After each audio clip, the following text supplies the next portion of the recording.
Welcome to TradersArmy.com, defending your right to build wealth and preserve capital for generations to come.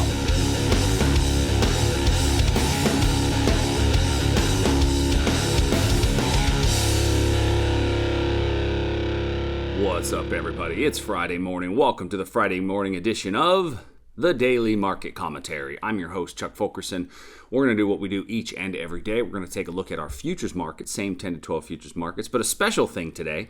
We're actually going to break down a stock trade. One of my friends and members of Traders Army asked me to break down a stock trade, so I thought, you know what, let's do it on the DMC. So we're going to do a little bit of a stock trade today, so I may go a little bit faster in some of the futures markets. Now, remember that it is Friday, and with Fridays lately, we've seen this potential for an end-of-the-day sell-off. So just be aware of a potential end-of-the-day sell-off today, as that's become quite commonplace. But taking a look at what we see in the S&P, we're up about 7 points today. After yesterday's huge rally, we did rally up yesterday into our 15-minute supply. Now, that 15-minute supply on the live trade room yesterday, we switched it from a limit entry to a confirmation entry. So no entry on that 15-minute supply for me.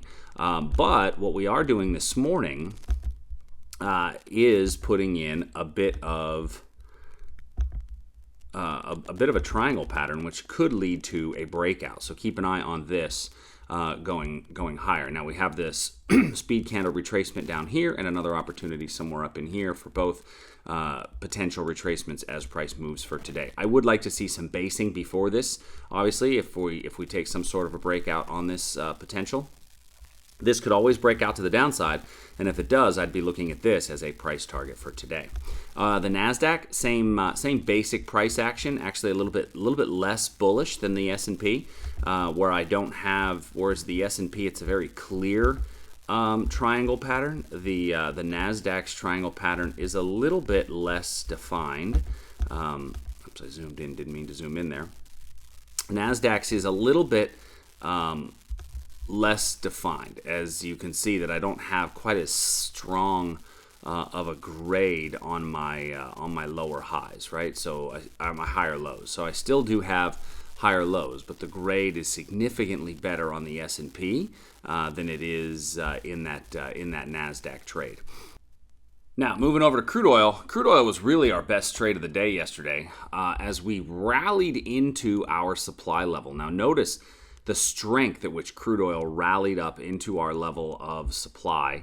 Now, that level of supply, I've got to go back a little bit to be able to see that a little bit more clearly. That supply level was found from this huge move down, this big speed candle move down. And one of the things that we say about speed candles is that they tend to get retraced.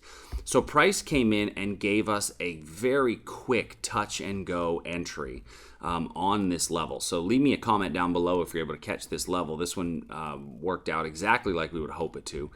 Very nice, strong move away. And now we're coming down into an area where we had a fair amount of wick over wick price action. I look at wick over wick price action as potential reversal points. Now, this one specifically I'm looking at primarily because of the fact that it was an old area of resistance through here. So keep an eye on this one as price is returning back into this level. If you go down to a 15-minute chart on this, if that level's a bit too wide for you and you slide to the 15-minute level, and actually I'm going to do that here. I'm going to reduce this risk just a smidge by taking it down to here as a potential for a reversal. So now if you want to keep the zone a bit wider, then certainly you may get it. Now on the 15, I'd have to take this as my first profit target. And the reason I went to the 15 was because on the hourly chart, I saw this opposing wick over wick area right here, which made me think, I should probably go to a smaller time frame to reduce my overall exposure, since my risk my reward has a chance of being limited.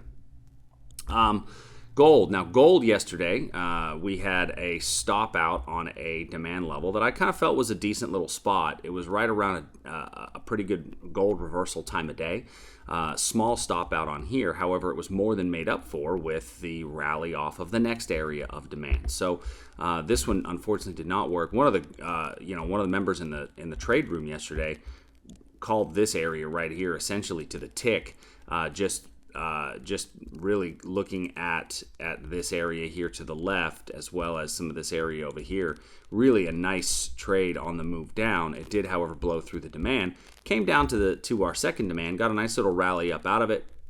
In the trade updates, we moved our stop, locked in some profit, took a little bit of money off the table. So now I need to remove this level.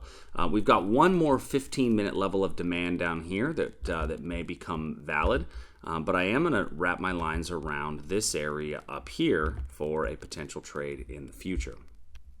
Looking ahead to some of our bonds and currency markets, we had taken a look at some of these levels yesterday, and yesterday we had talked about the Aussie as a potential breakout, and it was just kind of chopping around. We did get a little bit of a breakout. It didn't actually wind up stopping out. Eventually, we did get a little bit more of a breakout, although if you took the 6-candle rule, then you're out for a small loss on that position.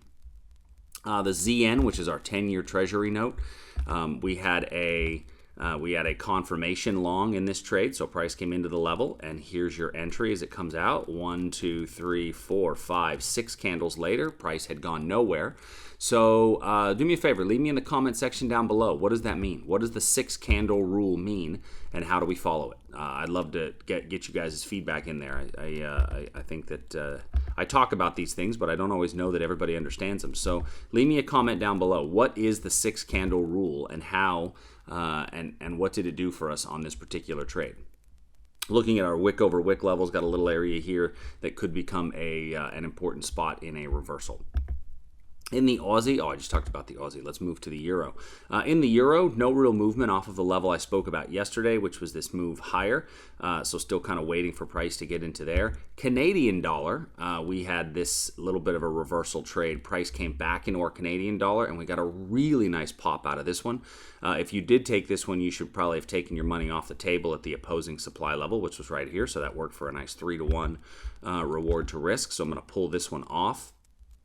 I am going to be aware of a potential breakdown below this area now. Since we stayed in there for a little bit now, I'll still need to see some basing in front of it, but that is that's an ongoing potential. Taking a look at our pound and yen positions. So looking here at the Japanese yen, we are flattening out a little bit here. This typically sets up for a breakdown when we see price flattening out like this. So keep an eye on that for a potential breakdown. And then the Great British Pound for a potential reversal off of this area somewhere in here. Real quick, I said I was going to analyze a stock. So we're going to analyze a stock from an options perspective. One of our members had asked specifically about a stock, and this is something that we talk a lot about at Traders Army is how do I use options to enhance the probability in my account. So we actually have an options class starting next week. If that's something that interests you, go to tradersarmy.com and look into our options class, which starts next week. But let's go to Starbucks, which is the stock we're looking at for today. And the particular trade that he was considering is called an iron condor. And an iron condor is a trade that benefits from a range-bound stock. Now, this stock has essentially been range-bound between 99 and 93 for quite a while. So let's look and see if we can get any credit for what is known as an iron condor, which is trading between a particular range. So when I go into Starbucks and I look at what is called the risk graph, I will take a look at Starbucks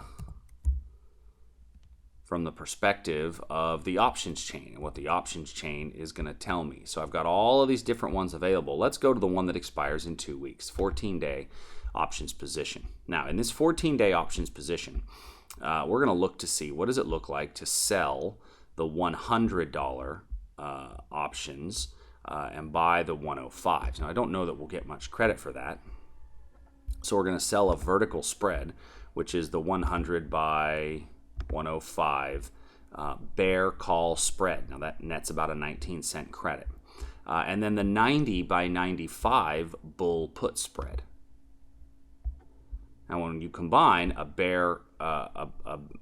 bull put spread with a bear call spread, that gives you essentially the setup for an iron condor. So we're going to do the 90 by 85 bull put spread. So the trade sets up for a 19-cent credit on each of the wings, which is a total of a 38-cent credit. Now I've got a $5 spread above current price and a $5 spread below current price. So all that gets, it's impossible. It's mathematically impossible for price to expire both above and below. So the broker-dealer typically will only tie up one wing, if you will, one spread. So it's a $5 spread that's netting about a 38-cent credit. So what does that mean as far as a return on investment? Well, if you've got a 38-cent credit, which is, you may get a little bit of a spread. This one takes the mid price, but let's say you take a 38-cent credit. So the way you calculate that is you take the spread of 5 minus the 38-cent credit that you're receiving.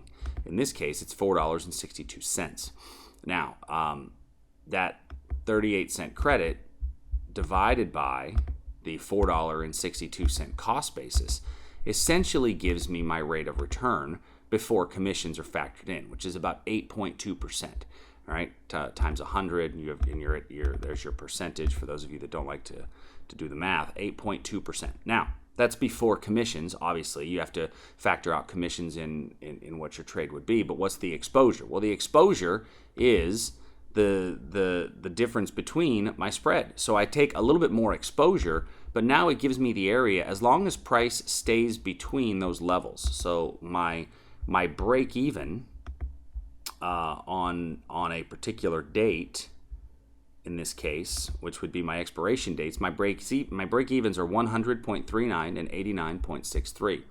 So looking at this, as long as the stock stays below here and above here, I'm going to get essentially a pretty I'm going to get that rate of return. Now, if I want a greater rate of return, I'd have to what's called shrink the wings or get the wings closer together, and I might change my trade. So instead of doing the 100 by 105, I might do the 99s by 104s, right? And then instead of doing the 90 by 85s, I can do the 91s by 86s. They're still $5 spreads, but now my credit has moved from 38 cents total to 59 cents total. Right? So essentially I've gotten 20 cents more of profit, but notice my break even has also shifted. My break evens are now going to be, instead of 89.63, I've got a break even that moves to, let me set my slices to break even so I can give you the exact number. Set slices to break even on that date, 90.41 and 99.60. So looking at the chart, my break evens would now be here, roughly here and here, right? So I've given myself a little bit more area to be wrong. I've given myself a little bit more limited of an area in which I can be right, but I've also increased my rate of return. So this is really where the balance between probability and rate of return comes in. So if you want, if you're okay with an 8% rate of return in just a few days, you can take that slightly wider area. If you want something that's a little bit tighter, you can narrow it in. You're going to get a slightly better credit. Now, mathematically, with a slightly better credit, you take a slightly lower risk, but you also have lower probability. Risk and probability are not the same thing. So if you've got any questions on that or how options work, please feel free to go to tradersarmy.com. We've got a lot of free content on how options work, and there certainly is an opportunity to come on board with us as a member. And we do options trades every single week, especially with our options trade worksheets. So if you have any questions, please shoot us an email, support@tradersarmy.com. I hope you guys have a great weekend, and I will see you soon. Later.